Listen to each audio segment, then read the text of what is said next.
Hello students, welcome to S2On.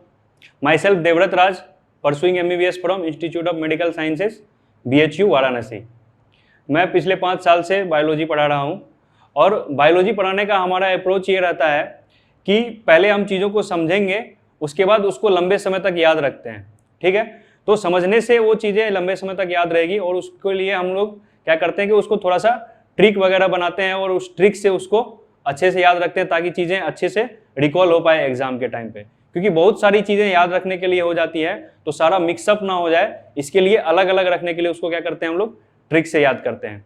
ठीक है, तो हमारा अप्रोच क्या रहेगा कि पहले हम समझेंगे, उसके बाद लंबे समय तक कैसे याद रखा जाए उसको समझेंगे। ठीक है, तो आइए देखते हैं आज के लेक्चर में कैसे चीज़ों को आसान बनाया जाए। लिविंग वर्ल्ड, तो लिविंग वर्ल्ड टॉपिक है, इसमें हमको क्या क्या पढ़ना है इसको देखिए आप लोग। तो इसमें जो हमारा टॉपिक है ये हमारा सबसे पहले देखिए क्या है, what is living. What is living पहला टॉपिक, लिविंग क्या है, नॉन लिविंग के बेसिस पे डिफरेंस करेंगे हम। ठीक है, तो लिविंग और नॉन लिविंग में क्या अंतर है ये डिफरेंस करेंगे। दूसरा टॉपिक हमारा क्या, डाइवर्सिटी इन लिविंग वर्ल्ड, कितने तरह के लिविंग इस पूरे वर्ल्ड में है, उनमें क्या डाइवर्सिटी है, क्या वेरिएशन है, उसके बारे में चर्चा करेंगे। ठीक है, उसके बाद हमारा टॉपिक क्या है, टेक्सोनोमी, टेक्सोनोमिक कैटेगरीज और टेक्सोनोमिकल एड्स।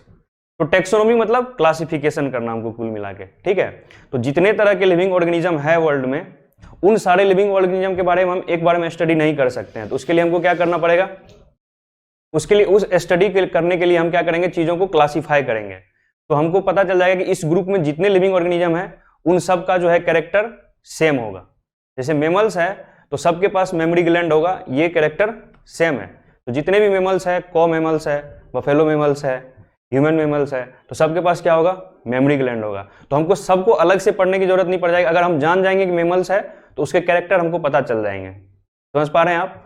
तो इसलिए हमको क्लासिफिकेशन की जरूरत पड़ती है, क्योंकि 1.7 टू 1.8 मिलियन स्पेसीज है। और मिलियन जानते हैं आप क्या होता है, 1 मिलियन क्या होता है, 10 लाख होता है। ठीक है, तो 17 से 18 लाख स्पेसीज हैं और उन सब में बहुत सारे क्या होंगे, स्पीसीज के अंदर सब स्पीसीज होंगे। समझ पा रहे हैं आप। तो इतने सारे ऑर्गेनिजम्स को एक साथ हम स्टडी नहीं कर पाएंगे, तो इसके लिए क्या करते हैं हम, क्लासिफिकेशन। तो क्लासिफिकेशन करने के लिए हमको किसी चीज की जरूरत पड़ती है। जैसे मान के चलिए आप साइंटिस्ट हैं, इसको क्लासिफिकेशन करना है, एक मिल गया इसको पेड़, ठीक है, एक कोई जंगल में गया और एक ट्री मिल गया। अब ये चाहता है कि इस ट्री का क्लासिफिकेशन करें, ये कौन से कैटेगरी में आएगा, इसका कैसे नोमेनक्लेचर करेंगे, कैसे कैरेक्टरिस्टिक देखेंगे। तो इसके लिए इसको हेल्प कहां से मिलेगा, ये क्या चाहेगा, क्या करना चाहेगा, तो इसको हेल्प मिलेगा टेक्सोनोमिकल एड्स से। एड्स का मतलब क्या होता है, जैसे आप सुने होंगे हियरिंग एड होता है, सुनने में हेल्प करता है। जैसे कोई टूल जानते हैं आप, हथियार, टूल मतलब जैसे कील ठोकना है दीवार में, तो क्या करेंगे आप, हथौड़ा का उपयोग करेंगे। उसी तरह अगर आपको क्लासिफिकेशन करना है तो आपको टेक्सोनोमिकल एड्स की जरूरत पड़ेगी। म्यूजियम से पता करेंगे, जैसे आप एक प्लांट आपको मिला जंगल में लेकिन आप उसको पहचान नहीं रहे हैं, तो ऐसा प्लांट अगर आपको म्यूजियम में देख रखे हैं तो उसका कैरेक्टर आपको पहले से पता रहेगा कि ये प्लांट कहाँ पाया जाता है, इसके क्या, ये टॉक्सिक है कि नॉन टॉक्सिक है, इसका फ्रूट खाना चाहिए कि नहीं खाना चाहिए। तो हेल्प मिलेगा कहाँ से आपको, टेक्सोनोमिकल एड से। Herbarium, botanical garden, museum, zoological parks, ये सब क्या है आपको टेक्सोनोमिकल एड्स है, ये क्लासिफिकेशन करने में मदद करते हैं। ठीक है, तो आइए शुरू करते हैं हम। व्हाट इज लिविंग पहला टॉपिक हमारा। देखिए, तो लिविंग में what is living, what is non living नहीं जान के डायरेक्ट हम क्या करते हैं, कैरेक्टरिस्टिक ऑफ लिविंग पे चर्चा करेंगे। किस पे चर्चा करेंगे, कैरेक्टरिस्टिक ऑफ लिविंग। ठीक है, तो ऐसा लिविंग में क्या है जो नॉन लिविंग में नहीं है, तो कुछ उसके खास लक्षण होंगे, कुछ कैरेक्टरिस्टिक फीचर होगा उसका, उसके बारे में चर्चा करेंगे। ठीक है, तो 5 टोटल कैरेक्टरिस्टिक फीचर हैं। कितने, 5। कोई बोर्ड नहीं पड़ेगा, अभी जो बोल रहे हैं वो सुनो। ठीक है, तो हम क्या बोल रहे हैं, 5 कैरेक्टरिस्टिक फीचर हैं, growth, reproduction, cellular organisation, metabolism और कॉन्शसनेस। क्या क्या बोले फिर से सुनिए, growth, reproduction, cellular organisation, metabolism, ठीक है, और कॉन्शसनेस। ये 5 कैरेक्टरिस्टिक फीचर हैं। अगर कोई ग्रोथ कर रहा है तो वो लिविंग है, कहने का मतलब। अगर कोई रिप्रोडक्शन कर रहा है तो वो लिविंग है। अगर कोई मेटाबॉलिज्म कर रहा है तो वो लिविंग है। अगर कोई किसी में कॉन्शसनेस है, अगर वो अवेयर है कि उसके आसपास क्या हो रहा है, तो वो क्या है, लिविंग है। अगर कोई भी चीज सेल से बना हुआ है, लिविंग सेल से, तो क्या है, लिविंग है। ठीक है, तो ये आपका 5 कैरेक्टरिस्टिक फीचर है। अब एक एक करके समझते हैं क्या है। ग्रोथ और रिप्रोडक्शन को हम एक कैटेगरी में रखेंगे, मेटाबॉलिज्म, कंससनेस और सेलुलर ऑर्गेनाइजेशन को हम दूसरे कैटेगरी में रखेंगे। ये कैटेगरी क्या है, ये कैटेगरी है डिफाइनिंग प्रॉपर्टी। डिफाइनिंग प्रॉपर्टी का मतलब क्या होता है कि डेफिनिट प्रॉपर्टी, पक्का, मतलब पक्का प्रॉपर्टी का मतलब कि अगर ये फीचर है, अगर ये लक्षण इसमें है तो वो पक्का लिविंग होगा, अगर ये फीचर है तो हो सकता है वो लिविंग हो भी या नहीं भी हो। तो डिफाइन करता है जो कैरेक्टर लिविंग को, वो 3 है, मेटाबॉलिज्म, सेलुलर ऑर्गेनाइजेशन और कंससनेस। और ग्रोथ और रिप्रोडक्शन डिफाइन नहीं करता है कि लिविंग ऑर्गेनिज्म को, क्यों, इसके बारे में हम बात करते हैं। ग्रोथ का डेफिनेशन, बाय डेफिनेशन अगर जाएंगे हम, तो ग्रोथ का डेफिनेशन क्या होता है, इसको समझिए आप। ग्रोथ का डेफिनेशन होता है इंक्रीज इन नंबर और इंक्रीज इन मास। क्या क्या होता है, अगर एक सेल से 2 सेल बना, ठीक है, तो हम क्या बोलेंगे कि ग्रोथ हुआ है, नंबर बढ़ गया ना, ठीक है। और अगर एक सेल का जो वॉल्यूम था, उस सेल का वॉल्यूम बड़ा हो गया, सेल जो है छोटा से बड़ा हो गया, तो वॉल्यूम बढ़ा, मास भी बढ़ा। समझ पा रहे हैं, साइटोप्लाज्म का अमाउंट बढ़ेगा, मास बढ़ेगा उसका। तो मास बढ़ा तो हम क्या बोलेंगे, सेल ग्रोथ कर गया, छोटा सेल से बड़ा सेल हो गया, तो भी ग्रोथ हुआ। तो मास में इंक्रीज होना भी ग्रोथ है और नंबर में इंक्रीज होना भी ग्रोथ है। तो जो इंक्रीज इन मास को हम ग्रोथ बोल रहे हैं, यहां पे डेफिनेशन में थोड़ा सा कंट्रोवर्सी है कि अगर इंक्रीज इन मास को ग्रोथ बोलेंगे, ध्यान दीजिएगा, ऐसा एनसीईआरटी में भी लिखा हुआ है, if we consider increase in mass as growth then non livings also grow, non livings also grow. जैसे एग्जाम्पल आपको दिया है कि सैंड ड्यून्स, जैसे रेगिस्तान है, ठीक है, तो रेगिस्तान में क्या हुआ कि बालू है, अभी तूफान आया, बालू एक जगह से उठ के दूसरी जगह जमा हो गया, तो जहां पे बालू जमा हुआ वहां पे मास इंक्रीज हुआ कि नहीं हुआ। तो इसका मतलब आप क्या बोलेंगे कि सैंड ड्यून्स, जो बालू का टीला है, वो क्या हो रहा है, ग्रो कर रहा है। क्यों, क्योंकि इंक्रीज इन मास हो रहा है। अब बताइए सैंड क्या है, लिविंग है कि नॉन लिविंग है, नॉन लिविंग है, ठीक है, तो इसका मतलब नॉन लिविंग भी ग्रो करता है। तो if we consider increase in mass as characteristic of living and non living also grow, तो इसका मतलब इंक्रीज इन मास जो है, इनका मतलब जो ग्रोथ जो है वो डिफाइनिंग प्रॉपर्टी नहीं है। डिफाइनिंग प्रॉपर्टी आपको समझ में आ गया, पक्का नहीं है कि वो लिविंग ही होगा। अगर हम बोल देंगे कि कोई ग्रोथ कर रहा है तो इसका मतलब जरूरी नहीं है कि वो लिविंग है कि नॉन लिविंग है, डिफरेंशिएट नहीं कर पाएंगे क्योंकि एक्सेप्शन हमारे पास। अब सेम के साथ है रिप्रोडक्शन में। रिप्रोडक्शन का मतलब क्या होता है आप सब जानते हैं, 2 तरह का रिप्रोडक्शन होता है, ये सेक्सुअल, सेक्सुअल, ये सब पूरा चैप्टर पढ़ेंगे हम लोग 12th एनसीईआरटी में, पहला, दूसरा और तीसरा चैप्टर, ये पूरा रिप्रोडक्शन पे ही बेस्ड है, ठीक है, तो वो हम डिटेल से पढ़ेंगे उस टाइम पे। अभी हम आपको एक्सेप्शन बता रहे हैं रिप्रोडक्शन में। जैसे कोई ह्यूमन कपल है, आज शादी हुई किसी की, एक मैन और एक वुमेन की, ठीक है, मेल फीमेल की शादी हुई।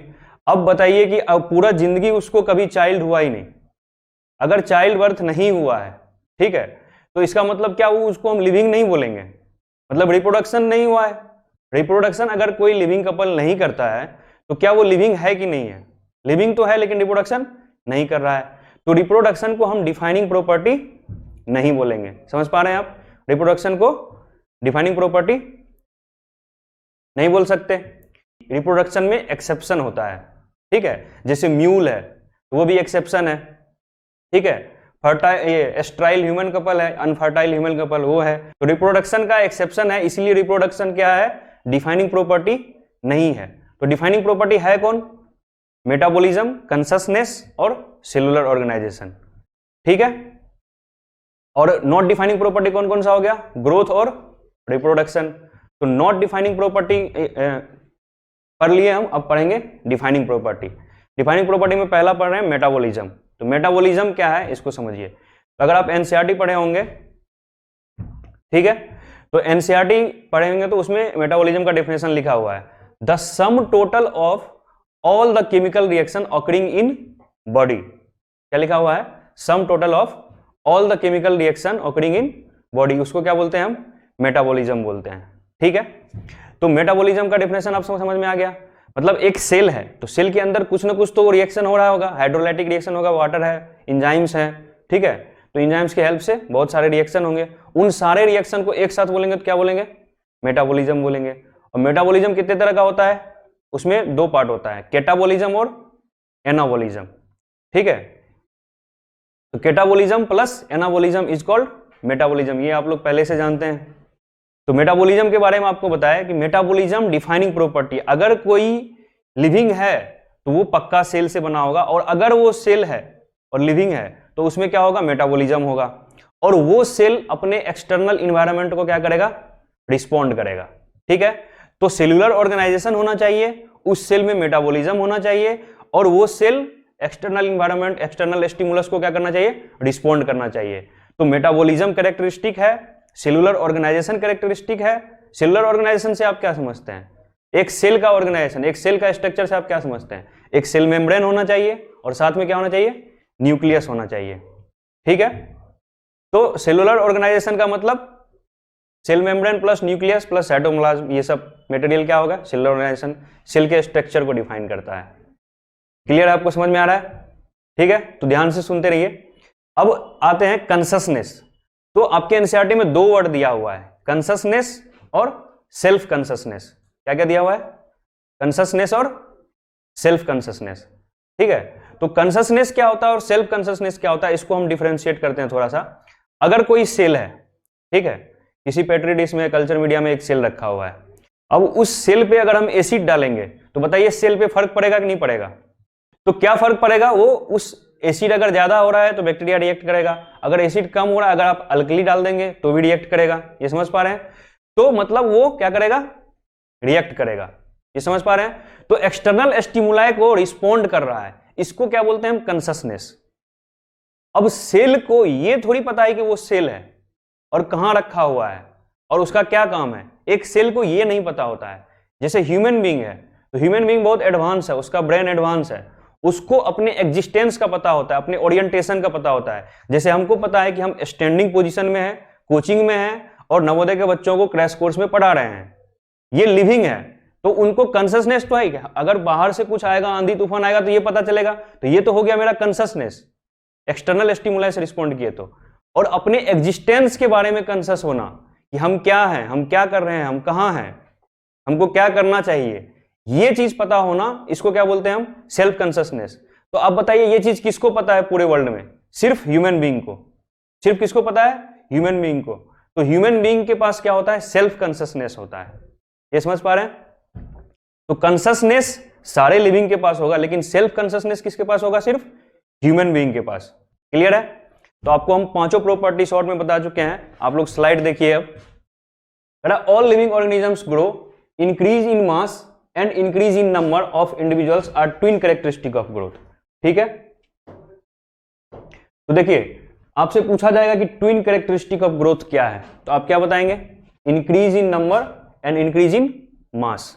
ट्विन मतलब जोड़ा, दो कैरेक्टरिस्टिक है। ठीक है, तो ये आप बताएंगे पहली बात। अब दूसरी बात आते हैं, दूसरी एक चीज लिखा हुआ है, a multi cellular organisms grow by cell division. तो मल्टी सेलुलर ऑर्गेनिज्म, जैसे एग्जांपल ले लीजिए हम, जैसे आप क्या है, मल्टी सेलुलर ऑर्गेनिज्म है, तो उसमें जो ग्रोथ होगा वो कैसे होगा, सेल डिवीजन से होगा। आज हमारे ये जैसे बाइसेप्स है, मसल है, ठीक है, तो यहाँ पे मायोसाइट है, मसल सेल है। आज यहाँ पे जितना मसल सेल है, कल इसमें क्या होगा, ग्रोथ होगा। ठीक है, सेल डिवीजन होगा, कुछ सेल और बढ़ेंगे, और मायोसाइट सेल क्या होंगे, इलोंगेट होंगे, उसमें ग्रोथ होगा, उसका मास बढ़ेगा, तो ओवरऑल मेरा भी मास बढ़ जाएगा। आज हम 50 किलो के, कल 60 किलो के हो सकते हैं। समझ पा रहे हैं आप? तो इसको क्या बोलते हैं हम, इसको बोलते हैं कि मल्टी सेलुलर ऑर्गेनिज्म कैसे ग्रो करेगा, सेल डिवीजन से ग्रो करेगा। लेकिन यूनिसेलुलर ऑर्गेनिज्म के बारे में एक चीज एनसीईआरटी लिखा है, उसको हम डिस्कस कर देते हैं। ये ध्यान रखिएगा, नीट में क्वेश्चन आया हुआ है कि in unicellular organism growth and reproduction are synonymous. Synonymous का मतलब क्या होता है, एक ही बात है, एक मतलब समानार्थक शब्द। आप जानते हैं पर्यायवाची, पर्यायवाची क्या होता है हिंदी में जानते हैं, ठीक है, तो उसी को सिनोनिमस बोलते हैं। मतलब एक सेल है, यूनिसेलुलर ऑर्गेनिज्म है, अगर वो डिवाइड करके 2 सेल बनाया तो आप उसको ग्रोथ भी बोल सकते हैं और आप उसको रिप्रोडक्शन भी बोल सकते हैं। समझ पा रहे हैं आप कैसे? क्यों? क्योंकि एक सेल से 2 बना तो क्या हुआ, नंबर इंक्रीज हुआ, और इंक्रीज इन नंबर को हम क्या बोलते हैं, इंक्रीज इन नंबर को क्या बोलते हैं, ग्रोथ बोलते हैं। ठीक है, तो ये तो हो गया ग्रोथ। अब ये सेल है और रिप्रोड्यूस करके अपने ही सिमिलर प्रोजेनी प्रोड्यूस कर रहा है, ऑफस्प्रिंग प्रोड्यूस कर रहा है। एक सेल से 2 सेल बना, तो जो 2 सेल बना होगा वो पहले सेल के सिमिलर होगा, तो इसका मतलब ये क्या किया, रिप्रोडक्शन भी हुआ है। तो यूनिसेलुलर ऑर्गेनिज्म में ग्रोथ हुआ है कि रिप्रोडक्शन हुआ है, अगर आपसे पूछेगा तो आप क्या बोलेंगे, बोलेंगे दोनों हुआ है। ठीक है, ये समझ पा रहे हैं आप? तो growth and reproduction is synonymous in case of unicellular organism. लेकिन मल्टी सेलुलर ऑर्गेनिज्म में growth and reproduction are mutually exclusive event. ऐसा एनसीईआरटी में एक लाइन लिखा हुआ है, आप लोग पढ़ेंगे जब एनसीईआरटी तो अंडरलाइन कर लेंगे, ठीक है। Growth and reproduction are mutually exclusive event in multi cellular organism, और यूनिसेलुलर में growth and reproduction is synonymous. ये आप ध्यान रखें। एक्सक्लूसिव का मतलब दोनों अलग अलग है, दोनों अलग अलग है, ग्रोथ और रिप्रोडक्शन। जैसे हमारा मास इंक्रीज हो रहा है, हम ग्रोथ कर रहे हैं, तो ये ग्रोथ रिप्रोडक्शन थोड़ी है। रिप्रोडक्शन तो क्या होगा, जब नेक्स्ट प्रोजेनी आएगा, ऑफस्प्रिंग आएगा, चाइल्ड आएगा, तब क्या बोलेंगे रिप्रोडक्शन। तो मास बढ़ना, यहाँ ग्रोथ हो रहा है, और रिप्रोडक्शन अलग चीज है मल्टीसेलुलर ऑर्गेनिज्म में। और यूनिसेलुलर में क्या है, ग्रोथ और रिप्रोडक्शन सेम चीज है। आइए, तो ग्रोथ से रिलेटेड सारा काम हो गया। रिप्रोडक्शन को देखिए, reproduction likewise is a characteristic of living organism. समझिए इसको, कैरेक्टरिस्टिक है लिविंग ऑर्गेनिज्म का, ठीक है। In multicellular organism reproduction refers to the production of progeny possessing features more or less similar to those of parent. इसका मतलब क्या है समझिए, processing features more or less similar to their parent. जैसा parent होगा उसी के मोर और लेस सिमिलर फीचर होगा किसका, प्रोजेनी का। ये कहना चाह रहा है ये। जैसे कैट है तो कैट का जो चाइल्ड होगा वो मोर और लेस कैट जैसा ही दिखेगा, डॉग जैसा नहीं दिखेगा। समझ पा रहे हैं, बस यही बोलना चाह रहा है कि जैसा जिसका प्रोजेनी होगा वो पेरेंट के जैसा दिखेगा। सिंपल है कॉन्सेप्ट। आइए नेक्स्ट देखिए, नेक्स्ट क्या कह रहा है आपको, ठीक है। नेक्स्ट देखिए, another characteristic of life is metabolism. All living organisms are made of chemicals. आपको हम डिफिनेशन बताए मेटाबॉलिज्म का, क्या डिफिनेशन बताए, all the sum total of all the chemical reaction occurring in our body. ये हम समझा चुके हैं आपको। नेक्स्ट देखिए, cellular organisation of the body is defining feature of life for. एक लाइन आपको मिलेगा जो नीट में पूछा जाता है, वो है anything less than structure of cell is not considered living. Anything less than or more than, less than complete structure of cell is not considered living. जैसे हम वायरस की बात करते हैं तो वायरस क्या होता है, आरएनए प्लस प्रोटीन कोट होता है, ठीक है। उसमें कोई सेल मेम्ब्रेन नहीं होता, उसका कोई सेलुलर स्ट्रक्चर नहीं होता, तो इसलिए हम उसको लिविंग नहीं बोलते हैं। आप देखे होंगे बुक में या कहीं एग्जाम में भी क्वेश्चन आता है तो पूछता है virus is cellular structure, non cellular structure, A cellular structure, not considered living, इस टाइप से आपको ऑप्शन आएगा। तो वायरस क्या है, नॉन सेलुलर स्ट्रक्चर है, ठीक है। सेलुलर, नॉन सेलुलर और ए सेलुलर तीनों ही अलग चीज है, तीनों ही क्या है, अलग चीज है। तो हम अभी सेलुलर और नॉन सेलुलर की बात कर रहे हैं। ए सेलुलर की बात करेंगे हम जब आपको प्रोटिस्टा पढ़ाएंगे, तब हम आपको बताएंगे ए सेलुलर क्या होता है, ठीक है। अभी हम किसकी बात कर रहे हैं, सेलुलर और नॉन सेलुलर की। तो वायरस में सेलुलर ऑर्गेनाइजेशन नहीं होता है, इसीलिए क्या क्या बोलते हैं उसको, हम नॉन सेलुलर स्ट्रक्चर बोलते हैं। ये चीज आपको ध्यान रखना, ठीक है। तो आउटसाइड सेल इनर्ट है और इनसाइड सेल आगे क्या हो जाता है, एक्टिव हो जाता है, ठीक है। अब बात करते हैं एक्सट्रिंसिक ग्रोथ और इंट्रिंसिक ग्रोथ की। तो ह्यूमन बीइंग में क्या होता है, इंट्रिंसिक ग्रोथ होता है। इंट्रिंसिक ग्रोथ का मतलब सेल डिवीजन अंदर होगा, सेल के अंदर रिएक्शन होगा और मास बाहर आपको दिखाई देगा। और एक्सट्रिंसिक ग्रोथ क्या होता है, एक्सट्रिंसिक ग्रोथ जनरली कहां होता है, नॉन लिविंग में होता है। और इंट्रिंसिक ग्रोथ कहां होता है, लिविंग में होता है। सेल है, सेल के अंदर रिएक्शन हुआ और उसका मास, आपका साइज बढ़ा हुआ दिखेगा, तो ये क्या हो गया, इंट्रिंसिक ग्रोथ। और एक्सट्रिंसिक ग्रोथ क्या हुआ, जैसे आपको नॉन लिविंग में बताया, सैंड ड्यून्स, बालू का टीला, उसका मास बढ़ रहा है, तूफान आया, बालू उस पर जमा हो गया, तो बाहर से आके जमा हो रहा है। अगर बाहर से आके जमा हो रहा है और उसका मास बढ़ रहा है तो ग्रोथ हो रहा है, तो हम क्या बोलेंगे, एक्सट्रिंसिक ग्रोथ हुआ। और इंट्रिंसिक ग्रोथ क्या बताया आपको हम, कि सेल के अंदर डिवीजन हो रहा है, सेल के अंदर मेटाबॉलिक रिएक्शन हो रहा है और उससे उसका मास बढ़ रहा है, वॉल्यूम बढ़ रहा है, तो उसको हम क्या बोलेंगे, इंट्रिंसिक ग्रोथ। तो लिविंग में इंट्रिंसिक ग्रोथ होगा और नॉन लिविंग में एक्सट्रिंसिक ग्रोथ होगा। क्लियर है। तो अब हम बात कर रहे हैं आगे, चलिए। Human being is the only organism who is aware of himself. इसकी चर्चा अभी हम किए थे आपको, self consciousness, that is has self consciousness. तो सेल्फ कॉन्शियसनेस जो प्रॉपर्टी है वो सिर्फ किस में होगा, ह्यूमन बीइंग में होगा। ये चीज आपको समझा चुके हैं। नेक्स्ट देखिए, consciousness therefore becomes the defining property of living organism. ये स्लाइड क्लियर है आपको। नेक्स्ट देखते हैं, ये सब चीज आपको हम समझा चुके हैं। नेक्स्ट टॉपिक हमारा क्या है, नेक्स्ट टॉपिक हमारा diversity in living and nomenclature, ठीक है। तो हम इस टॉपिक को कितने पार्ट में पढ़ने वाले थे, एक तो हमारा लिविंग वर्ल्ड था, ठीक है, लिविंग और कैरेक्टरिस्टिक ऑफ लिविंग, वो टॉपिक हमारा कंप्लीट हो चुका है। अगला टॉपिक हमारा क्या है, diversity in living and nomenclature. तो इसमें हम बात करेंगे कितने तरह के ऑर्गेनिज्म पूरे धरती पे हैं, ठीक है, और उन सबको स्टडी करने के लिए हम क्या करते हैं और उसको करने का क्या प्रोसेस है, ठीक है, और उसको आइडेंटिफाई कैसे करते हैं, कैरेक्टराइज कैसे करते हैं, उसका नेमिंग कैसे करते हैं, इसको हम समझेंगे, ठीक है। तो आपको ग्रोथ, रिप्रोडक्शन, मेटाबॉलिज्म, कंसिस्टेंस, इन सब में कोई डाउट नहीं है। तो यहां तक हम क्लियर कर चुके हैं कैरेक्टरिस्टिक ऑफ लिविंग। अब अगला टॉपिक हमारा क्या है, diversity in living and nomenclature. तो डाइवर्सिटी इन लिविंग में आपको हम बताएं कि आपके आसपास जितने तरह के लिविंग ऑर्गेनिज्म दिख रहे हैं, गाय, भैंस, कुत्ता, बैल, जो भी दिख रहा है आपको, बैक्टीरिया नहीं दिखता है आपको लेकिन है तो सही, ठीक है, जिसके कारण डिजीज होता है। इसके अलावा वायरस, आप जानते हैं कोरोना वायरस, पूरा वर्ल्ड जान रहा है वायरस क्या है, ठीक है। इसके अलावा आप देखिए जितने भी माइक्रो ऑर्गेनिज्म हो, मैक्रो ऑर्गेनिज्म हो, प्लांट हो, एनिमल हो, जो भी है, ये सब क्या है, वेराइटी है लिविंग ऑर्गेनिज्म का, ठीक है, फॉर्म्स ऑफ लाइफ है, डिफरेंट फॉर्म्स ऑफ लाइफ। तो इसके बारे में हम बात करते हैं। तो डाइवर्सिटी का मतलब सीधा सा हमको क्या समझना है, different variation of life forms present in our environment, our earth, world, जो भी बोल सकते हैं आप, ठीक है। कितने हैं देखिए, the number of species that are known and described range between 1.7 to 1.8 million, 17 से 18 लाख। 1 मिलियन कितना होता है, 10 लाख होता है, आपको बताया हम, ठीक है। तो 1.7 टू 1.8 मिलियन क्या है, नंबर ऑफ स्पीसीज है, ये आपको बता दिए।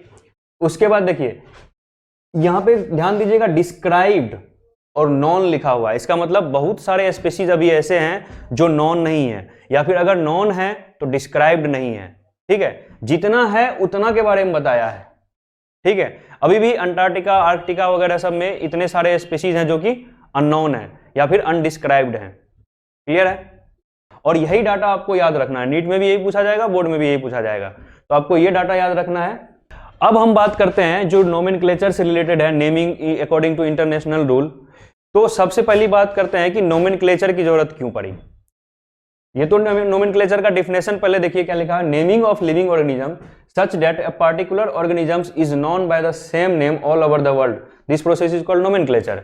इसका मतलब क्या है कि जैसे कद्दू है, कद्दू को कोई लौकी बोलते हैं, कोई कुछ और बोलता है, कदीमा बोलता है, कोई कुछ बोलता है। तो रीजनल लैंग्वेज में इतना ज्यादा वेरिएशन है, तो वर्ल्ड वाइड अगर उसी पंपकिन को देखा जाएगा तो कितना ज्यादा वेरिएशन आ जाएगा, समझ पा रहे हैं, ठीक है। आम है तो यहां आम को आम बोलते हैं, कहीं आम को लताम बोल देगा कोई, तो आप क्या कर लीजिएगा, तो उसका क्या करना पड़ेगा, हमको ऐसा नाम रखना पड़ेगा कि अगर हम आज अमेरिका गए और हमको कद्दू खाना है, समझ पा रहे हैं, अगर हमको कुकुम्बर खाना है, कुछ भी खाना है, तो हम उसको क्या बोलेंगे कि कद्दू दो, तो वहां तो कद्दू समझता ही नहीं है, समझ पा रहे हैं आप, समस्या कहां आएगी। तो हम ऐसा नेमिंग करें उसका कि पूरे वर्ल्ड में वो वस्तु उस नाम से जाना जाए, चाहे वो प्लांट हो चाहे वो एनिमल हो, समझ पा रहे हैं, प्लांट प्रोडक्ट मेनली हमको चाहिए होता है, तो ऐसा हमको नेमिंग चाहिए। हाँ, ICBN, international code of botanical nomenclature. तो आईसीबीएन और आईसीजेडएन, ये दो आपका क्या है, ऑर्गेनाइजेशन है, ये क्या करता है, नेमिंग करता है। आईसीजेडएन क्या करेगा, जूलॉजिकल नोमेनक्लेचर है तो एनिमल्स का नेमिंग करेगा, और बीएन क्या करेगा, बोटेनिकल नोमेनक्लेचर है तो क्या करेगा, प्लांट्स का नेमिंग करेगा। ये नेमिंग करने की जरूरत क्यों पड़ी आपको समझ में आया, क्योंकि रीजनल लैंग्वेज में इतना वेरिएशन है, तो वर्ल्ड वाइड लैंग्वेज में बहुत ज्यादा वेरिएशन होगा, तो एक ही प्रोडक्ट बहुत सारे नेम से जाना जाता है, तो उसको स्टैंडर्डाइज करने के लिए, ताकि एक ही नाम से पूरे वर्ल्ड में जाना जाए, ठीक है। तो आप कहीं भी जाएंगे तो उस नाम से आप उस चीज को खोज सकते हैं, तो आपको आसानी होगी। तो हमको अपना सुविधा हो स्टडी करने में, चीजों को यूज करने में, उसके लिए हम क्या किए हैं, नोमेनक्लेचर किए हैं। लेकिन नोमेनक्लेचर ऐसे नहीं हो जाता है, पहले तो आप समझ गए नोमेनक्लेचर क्या है, naming of organism, naming of living organism such that particular organism is known by the same name all over the world. ये तो हो गया डेफिनेशन, ठीक है। और क्यों करते हैं ये भी समझ गए हम। अब हम बात करेंगे कैसे करते हैं। ऐसे अपने मन से कुछ भी नाम तो रख नहीं देंगे हम, ठीक है। चलो आज से तुम्हारा नाम महेश हुआ, जैसे योगी सरकार है, आज से इसका इस शहर का नाम ये हो गया, आज से इलाहाबाद प्रयागराज हो गया, आज से मुगल सराय जो है पंडित दीनदयाल उपाध्याय हो गया, ठीक है, ये कोई इंटरनेशनल स्टैंडर्डाइजेशन नहीं है, कल कुछ और भी हो सकता है। तो अपने मन से नाम नहीं करना है, क्या करना है, उसके लिए हमको 3 चीज करना पड़ेगा। समझिए क्या करना है। नोमेनक्लेचर करने के लिए कोई भी चीज देखे, आज आप एक प्लांट देखे तो आपको उस प्लांट का नेमिंग करना है, तो कुछ भी नाम नहीं रख देंगे। क्या करेंगे, सबसे पहले पहला स्टेप है कैरेक्टराइजेशन। पहला स्टेप क्या है, कैरेक्टराइजेशन। किसी भी लिविंग ऑर्गेनिज्म को आप देखेंगे तो आप देखेंगे उसके लक्षण क्या है। ठीक है, प्लांट है या एनिमल है वो तो आपको साफ दिख जाएगा। अब प्लांट है तो उसका नेमिंग कैसे करेंगे आप देखेंगे कि उस प्लांट में कोई फ्लावर या फ्रूट तो नहीं है। अगर वो फ्लावर या फ्रूट होगा उस प्लांट में तो आप उसको किस ग्रुप में रख देंगे, एंजियोस्पर्म में। फ्लावरिंग प्लांट होता है कि नहीं होता है एंजियोस्पर्म, फ्लावरिंग प्लांट होता है। तो आपको इतना तो पता चल गया कि वो प्लांट क्या है, एंजियोस्पर्म है। ठीक है, तो उस एंजियोस्पर्म के फिर अंदर जाएंगे आप, ये डिवीजन अंदर जाएंगे, class, order, family, genus, species level पे आप डिवीजन करेंगे। उसके अंदर देखेंगे कि एंजियोस्पर्म में हम कितने फैमिली के बारे में जानते हैं। ठीक है, उसके अंदर देखेंगे कि क्या क्या कैरेक्टर हम जानते हैं। अगर फ्रूट है तो कैसा है, एपोकार्पस है, मल्टीकार्पस है, सिनकार्पस है, कैसा फ्रूट है, फ्रूट के बेसिस पे जाएंगे। फ्लावर के बेसिस पे मेनली क्या होता है, एंजियोस्पर्म में क्या होता है, फैमिली का डिवीजन होता है। फ्लावर के बेसिस पे होता है फ्लोरल फॉर्मूला, आप जानते होंगे, बहुत सारे फैमिली का मॉर्फोलॉजी पढ़ाएंगे आपको हम कुछ ही दिनों बाद। ठीक है, ये पहला चैप्टर है, 3-4 चैप्टर के बाद क्या मॉर्फोलॉजी पढ़ाएंगे, उसमें हम बताएंगे कि मेन कैरेक्टर क्या होता है, क्राइटेरिया फ्लावर होता है प्लांट को क्लासिफाई करने का। हम क्या बात कर रहे हैं, नोमेनक्लेचर। नोमेनक्लेचर करने के लिए क्या करना पड़ेगा, कैरेक्टराइजेशन। आप कैरेक्टर देखेंगे, कैरेक्टर के बेसिस पे आइडेंटिफाई करेंगे कि इसको कौन से ग्रुप में पुट करना है। ठीक है, तो सबसे पहला क्या हो गया, कैरेक्टराइजेशन। कैरेक्टर जैसे देखेंगे तो आप आइडेंटिफाई कर लेंगे कि ये फलाना है, प्लांट है कि एनिमल है। प्लांट है तो कैसा प्लांट है, किस टाइप का है। तो कैरेक्टराइजेशन के बाद क्या कर लिया आप, आइडेंटिफिकेशन। आइडेंटिफाई करके उसको आप क्लासिफाई कर देंगे कि कौन से ग्रुप में इसको रखना है।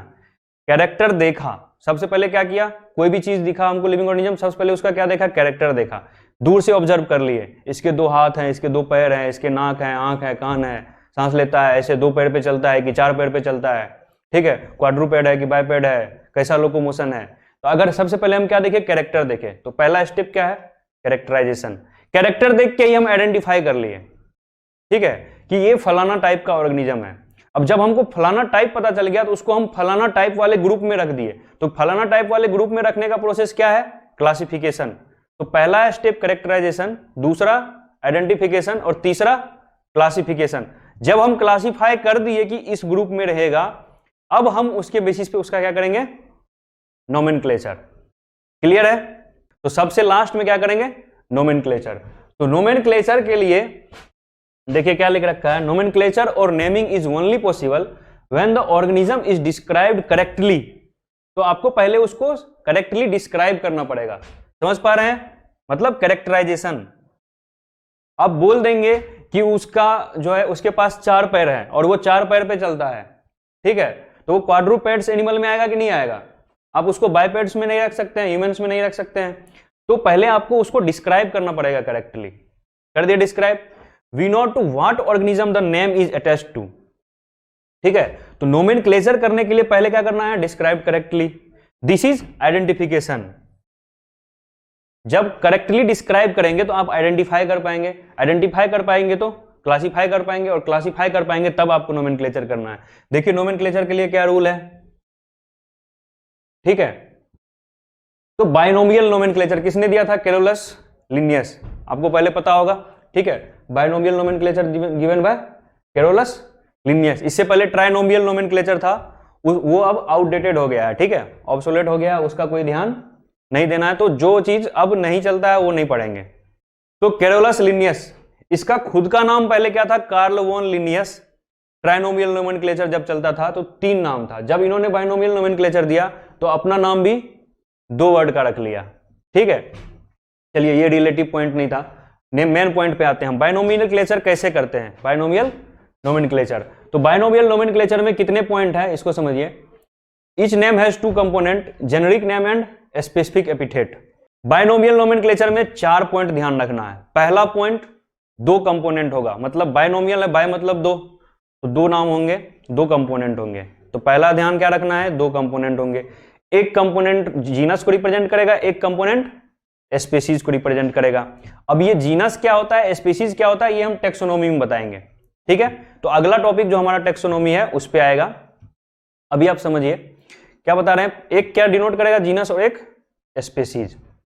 तो ये समझ में आ गया कि इसमें दो कंपोनेंट होंगे।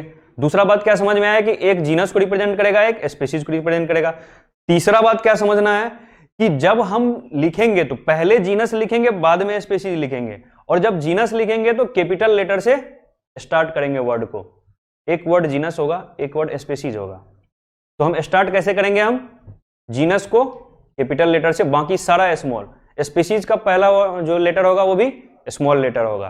ठीक है, ये तीन बात आपको बताएं। क्या क्या बताए, पहला आपको बताए दो कंपोनेंट होंगे, एक जीनस एक स्पीशीज। ठीक है, दूसरा आपको क्या बताए कि जीनस और स्पीशीज में पहले किसको लिखेंगे, जीनस को, बाद में स्पीशीज को। तीसरा बात आपको क्या बताए कि जीनस का पहला लेटर कैपिटल होगा, बाकी सारा स्मॉल होगा। चौथा बात, जब भी लिखेंगे इसको तो क्या करेंगे, अगर हाथ से लिख रहे हैं तो अंडरलाइन, और प्रिंट कर रहे हैं तो इटालिक। और ऐसा क्यों करेंगे, ताकि हम बता सके कि इसका नाम जो है कहां से आया है, लैटिन से आया है। तो इंडिकेटेड इन लैटिन, ध्यान से पढ़िएगा इसको, ये क्या लिखा है एनसीईआरटी ने, इसको हम समझाते हैं आपको, एनसीईआरटी का लैंग्वेज। देखिए, both the words in a biological name when hand written are separately underline. ये तो हम आपको बता दिए कि जब आप हाथ से लिखेंगे तो सेपरेटली अंडरलाइन करेंगे, और जब प्रिंट करेंगे और प्रिंटेड इन इटालिक, जब प्रिंट करेंगे तो इटालिक में प्रिंट करेंगे। क्यों करेंगे, to indicate their Latin origin. ठीक है, तो जो अगर कोई बाइनोमियल नोमेनक्लेचर किए हैं, जैसे अगर मेंजीफेरा इंडिका, ये क्या है आपको पता है, मेंजीफेरा इंडिका क्या है बताइए, कौन सबसे पहले आंसर देगा, मेंजीफेरा इंडिका। ठीक है, तो मैंगो, मेंजीफेरा इंडिका क्या है, मैंगो। ठीक है, अब इसमें क्या है, एक क्या है जीनस, ये क्या है जीनस, और ये क्या है स्पीशीज, ये क्या है स्पीशीज। क्लियर है, पहला क्या होगा जीनस, दूसरा क्या होगा स्पीशीज। जेनेरिक नेम और स्पेसिफिक एपिथेट। एपिथेट का मतलब क्या होता है कि जो बाद में लगता है, जैसे उपसर्ग और प्रत्यय जानते हैं आप, हिंदी में पढ़े होंगे, हिंदी व्याकरण में उपसर्ग और प्रत्यय, प्रीफिक्स और सफिक्स। तो स्पेसिफिक एपिथेट मतलब जो बाद में लिखा जाएगा स्पीशीज का नाम, उसको स्पेसिफिक एपिथेट बोलते हैं। ठीक है, तो एपिथेट का और कुछ खास मीनिंग नहीं है यहाँ पे। तो इसको अगर अंडरलाइन कर रहे हैं तो इससे ये पता चल रहा है कि ये मेंजीफेरा वर्ड और इंडिका वर्ड जो है वो लैटिन से आया गया है। हमने हाथ से लिखा इसको, तो हमने इसको क्या कर दिया, अंडरलाइन कर दिया। सेपरेटली अंडरलाइन करेंगे, क्या करेंगे, सेपरेटली, यहां से इसको हटा दें। ठीक है, तो सेपरेटली अंडरलाइन करना है, जीनस को अलग और, ठीक है, सेपरेटली अंडरलाइन। यहां देखिए, ध्यान से देखिए क्या लिखा हुआ है, सेपरेटली अंडरलाइन। तो अंडरलाइन कर दिया, तो इससे क्या पता चल गया हमको, आपको या एग्जामिनर को क्या पता चल जाएगा कि ये वर्ड कहां से आ गया है, लैटिन से लिया गया है। ठीक है, और अगर लैटिन से नहीं आया है, मान के चलिए कोई ग्रीक वर्ड पहले से नोमेनक्लेचर किया हुआ है, तो उसको लैटिन में कन्वर्ट किया जाएगा, लैटिन वर्जन। Very good. ठीक है, तो लैटिनाइज्ड, उसको क्या किया जाता है, लैटिनाइज्ड मतलब लैटिन में कन्वर्ट किया जाता है। ठीक है, उसके बाद देखिए, the first word denoting genus starts with capital letter while specific epithet start with small letter. It can be illustrated with the example of mangifera indica. Clear है आपको, ये एग्जांपल आपको समझ में आ गया। तो ये आपको हम बताए नोमेनक्लेचर कैसे करेंगे, और नोमेनक्लेचर का क्या रूल है। 4 रूल है, चारों रूल आपको बोर्ड में चारों रूल लिखने के लिए आएगा, और नीट में जब आएगा तो इसमें से लेटर उलट पुलट कर देगा। समझ पा रहे हैं, कि बोल देगा कि when hand written then italic, और प्रिंटेड करेगा तो बोल देगा अंडरलाइन, उल्टा पुल्टा कर देगा। समझ पा रहे हैं आप, तो इसको आप ध्यान में रखना है कि उल्टा पुल्टा वो कुछ भी करे, आप क्वेश्चन सही से पढ़ेंगे, ऑप्शन सही से पढ़ेंगे तो आपका आंसर सही जाएगा। अब देखिए, बाइनोमियल नोमेनक्लेचर हम समझ चुके हैं। ठीक है, क्वेश्चन देखिए, इजी क्वेश्चन है, तुरंत बता देंगे आप। Consider the following characteristics, increase in mass, differentiation, increase in number of individual, response to stimuli. Which 2 points are known as the twin characteristic of growth. तुरंत आंसर दीजिए, क्या होगा ट्विन कैरेक्टरिस्टिक ऑफ ग्रोथ। तो growth का characteristic क्या बताए थे, increase in मास और इंक्रीज इन नंबर ऑफ समझ पा रहे हैं? तो ए और सी, ए और सी, समझ गए? तो इतना इजी, इस चैप्टर से ऐसा ही क्वेश्चन आता है, इजी क्वेश्चन आएगा, इसमें कुछ खास करना नहीं है। तो अभी हम कैरेक्टरिस्टिक ऑफ लिविंग पढ़े हैं और नोमेनक्लेचर पढ़े हैं, ठीक है। अगला क्वेश्चन देख लीजिए, एक और क्वेश्चन देखिए, ये समझ में आ गया आपको क्वेश्चन, ठीक है। तो increase in mass, increase in number of individual, general, which of the feature, question को ध्यान से पढ़िएगा तब आंसर कीजिएगा। Which of the feature given below are general characteristic of life, life मतलब लिविंग, तो लिविंग का कैरेक्टरिस्टिक आपको 5 बताए हैं, growth, reproduction, response to stimuli मतलब कॉन्शसनेस, यहीं पे आपको ध्यान देना है। रिस्पॉन्स टू स्टिमुलाई का मतलब कॉन्शसनेस। तो अगर आपको ये समझ में आ गया तो आपको आंसर बन जाएगा। और आप बोलेंगे सर रिस्पॉन्स टू स्टिमुलाई तो है ही नहीं कैरेक्टरिस्टिक, तो फिर आपका गलत हो जाएगा कि नहीं हो जाएगा? तो ग्रोथ, रिप्रोडक्शन, कॉन्शसनेस, मेटाबॉलिज्म और सेलुलर ऑर्गेनाइजेशन, ये 5 कैरेक्टरिस्टिक आपको बताए थे। यहां कॉन्शसनेस नहीं लिखा क्वेश्चन में, क्या लिख दिया? रिस्पॉन्स टू स्टिमुलाई लिख दिया, ठीक है। तो कुछ भी लिखे आपको समझना पड़ेगा क्वेश्चन क्या कह रहा है और उस हिसाब से आंसर जाएगा। तो ये सब इस टाइप का इजी क्वेश्चन इस चैप्टर से आता है। क्लियर है आपको? मतलब नोमेनक्लेचर आपको हम समझा चुके हैं, डाइवर्सिटी में आपको बता चुके हैं हम, ठीक है, कि इतने सारे लिविंग ऑर्गेनिज्म थे तो उनको पढ़ने में दिक्कत हो रही थी, तो उसके लिए हमको क्या करना पड़ा? क्लासिफिकेशन करना पड़ा, आइडेंटिफाई करना पड़ा, नोमेनक्लेचर करना पड़ा, ये हम आपको पढ़ा चुके हैं, ठीक है। उस पर कुछ क्वेश्चन कर लिए। नेक्स्ट हमारा देखिए क्या है, टेक्सा एंड टेक्सोनोमिक हायरार्ची, इसको समझते हैं। ये डायग्राम आप सबने देखा होगा, आपके एनसीईआरटी में दिया हुआ है, ठीक है। किंगडम, फाइलम और division, class, order, family, genus, species, ठीक है। ये क्या है? टेक्सोनोमिकल हायरार्ची है। क्या लिखा हुआ है इसको ध्यान से पढ़िएगा। Taxonomic categories showing hierarchical arrangement in ascending order. Ascending order समझ रहे हैं? एरो किधर जा रहा है? ऊपर जा रहा है। इसको आप डिसेंडिंग ऑर्डर में भी लिख सकते हैं। समझ पा रहे हैं कि नहीं पा रहे हैं? तो इसको आप डिसेंडिंग ऑर्डर में, एरो नीचे भी लिख सकते हैं, एरो ऊपर भी लिख सकते हैं। तो कल को अगर डायग्राम आ गया आपके नीट में और उसमें एरो नीचे लिखा हुआ रहेगा तो आप ये सोच के मत चले आइएगा कि ये तो क्वेश्चन ही बोनस होगा, है ये तो गलत पूछ दिया, ठीक है। तो ये ऊपर भी जा सकता है एरो और नीचे भी आ सकता है। पहला कॉन्सेप्ट आपका क्लियर हो गया। दूसरा कॉन्सेप्ट आपका हम क्लियर करते हैं। ये जो है टेक्सोनोमिकल हायरार्ची का मतलब क्या होता है? टेक्सोनोमिकल हायरार्ची, हायरार्ची का मतलब होता है, आप ऐसे समझिए सीढ़ी, सीढ़ी समझते हैं, स्टेयरकेस, एक के ऊपर एक, एक के ऊपर एक, एक के ऊपर एक, सीढ़ी समझते हैं आप, ठीक है। तो सीढ़ी उसी तरह से ये है। स्पीसीज है, स्पीसीज के बाद जीनस, जीनस के बाद फैमिली, फैमिली के बाद ऑर्डर, ऑर्डर के बाद क्लास, उसके बाद फैमिली, उसके फाइलम, उसके बाद किंगडम, ठीक है। तो सबसे ब्रॉड क्लासिफिकेशन क्या है? किंगडम। प्लांट है, एनिमल है, ठीक है। तो किंगडम प्लांट और किंगडम एनिमल, हम कोई ऑब्जेक्ट लिए और कोई लिविंग ऑर्गेनिज्म लिए, अगर वो फोटोसिंथेसिस कर रहा है तो वो प्लांट होगा कि एनिमल होगा? प्लांट होगा। क्लियर है? अगर फोटोसिंथेसिस कर रहा है तो प्लांट होगा, अगर फोटोसिंथेसिस नहीं कर रहा है तो एनिमल होगा। सिंपल कॉन्सेप्ट हमारा है, ठीक है। तो अगर फोटोसिंथेसिस कर रहा है तो प्लांट, नहीं कर रहा है तो एनिमल, ऐसे हम डिवाइड कर लिए, ठीक है। अब प्लांट में कौन सा प्लांट, एनिमल में कौन सा एनिमल, अगर इसको हमको डिवाइड करना है तो हमको क्या देखना पड़ेगा? उसका कैरेक्टर। अभी आपको हम क्या सिखाए थे? कैरेक्टराइजेशन करेंगे, उसको डिस्क्राइब करेंगे, फिर उसका क्या करेंगे? आइडेंटिफिकेशन करेंगे, फिर क्लासिफिकेशन करेंगे। जैसे हम कैरेक्टर देखे हमको पता चल गया कि ये प्लांट है, ये एनिमल है, पता चल गया आपको, ठीक है। तो जैसे कैरेक्टर देखे, कैरेक्टर देख के आप क्या किए? आइडेंटिफाई, ये प्लांट और ये एनिमल, आइडेंटिफाई किए। तो कैरेक्टराइजेशन के बाद क्या हो गया? आइडेंटिफिकेशन। आइडेंटिफाई करने के बाद उसको क्या करेंगे? क्लासिफाई। जो प्लांट है उसको प्लांट के ग्रुप में रखेंगे, जो एनिमल है उसको एनिमल के ग्रुप में रखेंगे, और लास्ट स्टेप क्या होता है? नोमेनक्लेचर, ठीक है। तो टेक्सोनोमिक हायरार्ची आपको हम पढ़ा रहे हैं कि जितने भी दुनिया में ऑर्गेनिज्म है उसको कितने किंगडम में बांटा गया है? 5 किंगडम अभी हम पढ़ रहे हैं, 6 किंगडम भी आ गया है, डोमेन सिस्टम भी आ गया है, उसके बारे में बात नहीं करेंगे, हम सिर्फ किसके बारे में बात करेंगे? आर.एच. विट्टेकर का क्लासिफिकेशन जो है उसके बारे में बात करेंगे। तो 5 किंगडम है हमारा, Monera, protista, fungi, Plantae, animal, ठीक है। प्लांटी और एनिमलिया, इसके बारे में हम एक आपको एग्जांपल से समझाएंगे आपको बाद में। आइए ध्यान देते हैं इस पे। क्लासिफिकेशन क्या है? Is the process by which anything is grouped into convenient categories based on some easily observable character. आसानी से जो कैरेक्टर आप ऑब्जर्व कर सकते हैं, प्लांट को देख के आप आसानी से ऑब्जर्व कर सकते हैं कि ये प्लांट है, एनिमल को देख के आप आसानी से ऑब्जर्व कर सकते हैं कि ये एनिमल है, तो उस इजीली ऑब्जर्वेबल कैरेक्टर के बेसिस पे कन्वेनिएंट कैटेगरीज में ग्रुप करना, एनीथिंग इज ग्रुप्ड इनटू, उसमें क्लासिफाई करना क्या कहलाता है? क्लासिफिकेशन कहलाता है।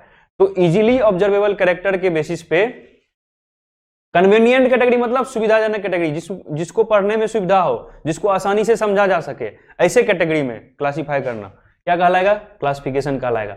अब देखिए टेक्सा क्या होता है उसके बारे में बता रहा है। Dogs, cats, mammals, wheat rice, ये सब क्या है? Are convenient categories we use to study organisms. The scientific term for this categories are taxa. अब देखिए जैसे आपको बताया कि डॉग क्या है? टेक्सा है। कैट क्या है? टेक्सा है। मैमल्स क्या है? टेक्सा है। अब मैमल्स टेक्सा के अंदर बहुत सारा चीज आएगा, ठीक है? तो इसके मैमल्स टेक्सा के अंदर बहुत सारा चीज आएगा, जैसे कॉ है, मैमल्स है, बफेलो है, मैमल्स है, ह्यूमन बीइंग है, मैमल्स है। उसी तरह से डॉग में बहुत सारा कैटेगरी आएगा। डॉग के अंदर क्या क्या लेवल आ सकता है?